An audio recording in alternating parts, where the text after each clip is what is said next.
Why are some relationships more important than others? There's hierarchy and positioning, ranking and order in everything, and relationships are no different. The most important relationships are those with people we have a deep physical, emotional, and spiritual connection, because they must resemble the configuration of our being, body, soul, and spirit which we are at home with. These connections must be felt inside and outside, because they are the ones that really matter. They are the ones that make us know, feel, and believe what it means to be genuinely cared for. Welcome to my channel, Why? My name is Dennis, and today I want to explore the question or topic, why are some relationships more important than others? So you can maintain fluid and healthy relationships. Relationships can be with persons we love or persons we share physical, intimate, or emotional connections with. In any given relationship, there is a power dynamic. One person has more power than the other, or older or younger, and foolish or wiser than the other, or even more or less educated, experienced, or naive than the other. That person may be in the position of authority, or they may exert their power by being the first to speak. Our relationships with our friends and family are different from those with our coworkers and bosses. We need to be mindful of these different dynamics and ensure that we are not crossing boundaries. So let's dig deeper and further examine why some relationships are more important. Fundamentally, relationships are important for many reasons. They can make you purposeful, happier, healthier, and even wealthier. But not all relationships are created equal, because not all are equal. Relationships have boundaries and some have more benefits than others. It is so because some relationships are more purposeful and important to us than others. If it were not so, then we would be free to walk into anyone's house, eat their food, sleep on their beds, shower in their bathroom, drive their cars, and leave them to pick up the tab anytime we choose, in the name of open or equal relationships. Some relationships are more important because they provide us with the resources or support to survive and thrive. These types of relationships often have a higher level of commitment and investment from both parties involved in the relationship, and a greater sense of responsibility on the part of both parties to take care of each other's needs. These types of relationships can be found between family members, friends, spouses, romantic partners, co-workers, mentors or mentees, and even pets. But just so that we are on the same page, what is a relationship? A relationship is a connection between two or more people or two or more entities. There are many different types of relationships, from romantic to professional to familial to political, and even to spiritual. We have friendships, sibling relationships, love relationships, and marriage relationships. The type of relationship you have with someone will depend on what kind of connection you want to build with them. Relationships are important in all aspects of life, and they can be complicated.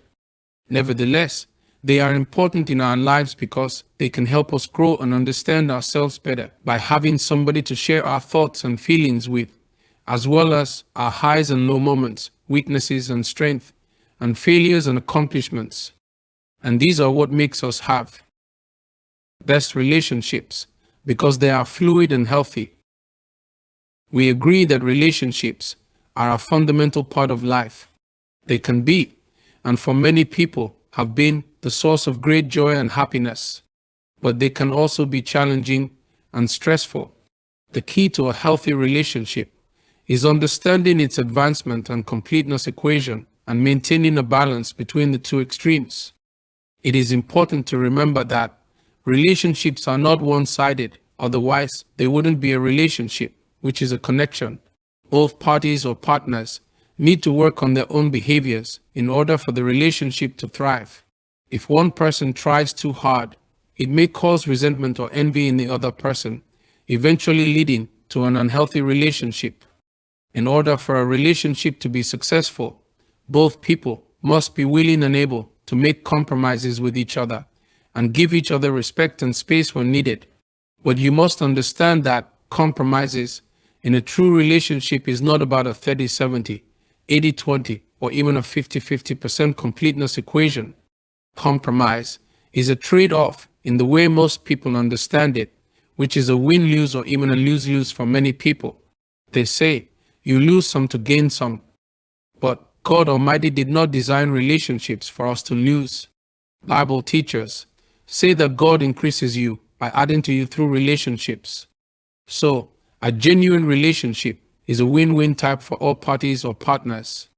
Faithful or godly compromise in relationships is not a 50-50%, but a 100% equation. You bring in all you have: truth, transparency, desire, commitment, grace, and love, and even the collateral baggage of bad attitude and behavior, with a serious goal to drop or concede them. Those are the compromises you make in relationships.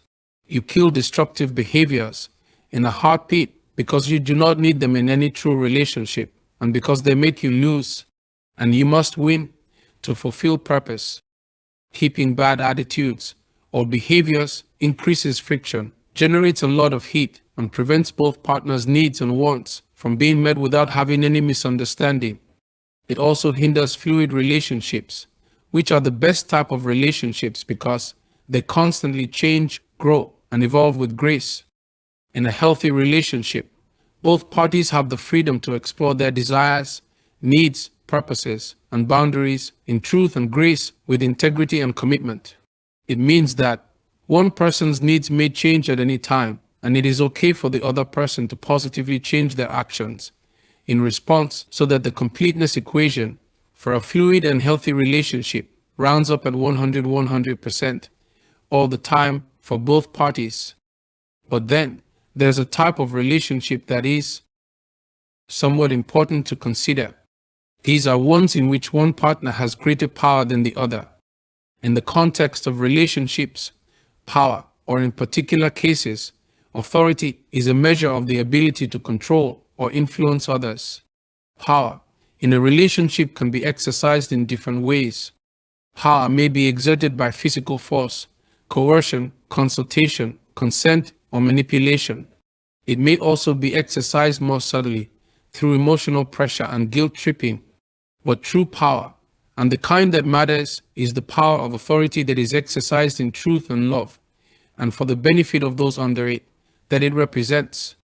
Bible teachers say that God, the all-powerful, gives us power and authority to exercise on His behalf for the sake of those in relationships under it, to protect and lead them according to purpose and for the benefit of all.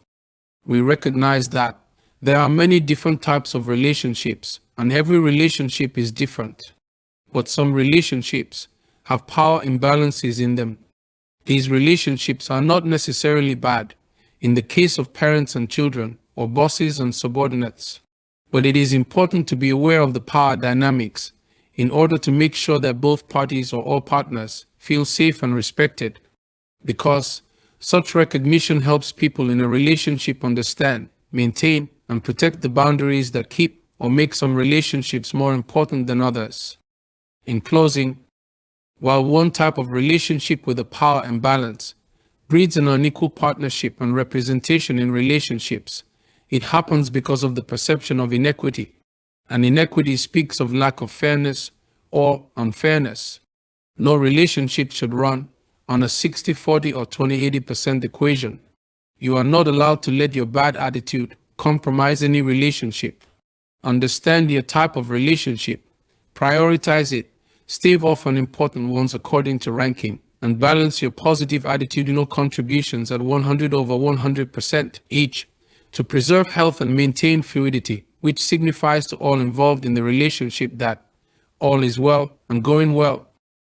Please like the video, share, subscribe to my channel, and ring the bell to help us grow. Kindly post your comment to share your thoughts or knowledge about the topic, or let me know this video was helpful. Remember to send me your why questions. Thank you for watching. I appreciate you, and I'll see you in the next video.